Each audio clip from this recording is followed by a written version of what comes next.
छत्रपती शिवाजी महाराज चौकातील छत्रपती संभाजी महाराज क्रीडांगण या ठिकाणी नगरपालिकेने चालवलेल्या मनमारी कारभारामुळं हा वेगळाच गोरधंदा पुढे आला आहे। यामध्ये हायकोर्टामध्ये याच विषयी याचिका दाखल करण्यात आलेली आहे।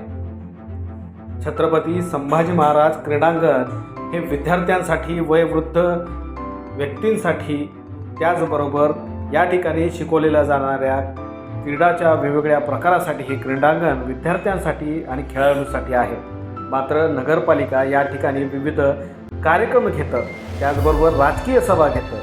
मात्र या क्रीडांगणाचा खरा अर्थ नगरपालिका विसरली आहे।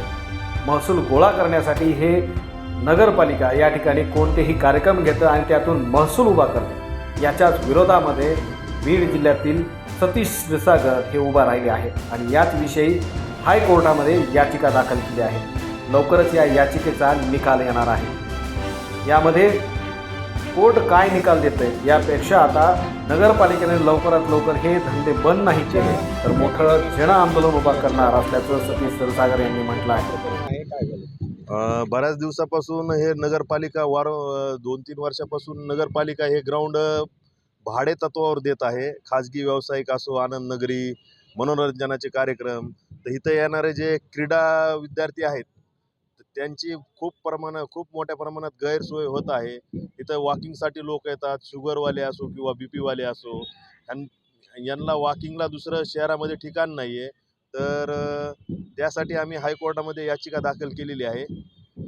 आता काही दिवसामध्येच न्यायालयाचा काय तो निकाल येईल आम्हाला, आमचं त्याच्याकडे लक्ष आहे। पण आम्ही प्रशासनाकडे याआधी सुद्धा वारंवार तक्रारी दिल्या होत्या की हे ग्राउंड भाडे तत्वावर देऊ नये, तर प्रशासनाने काही दखल घेतली नाही आहे। त्यासाठी आम्ही हे पुढचं पाऊल उचललेलं आहे आणि न्यायालयाचा निकाल काय होतो त्याकडे आता बघू।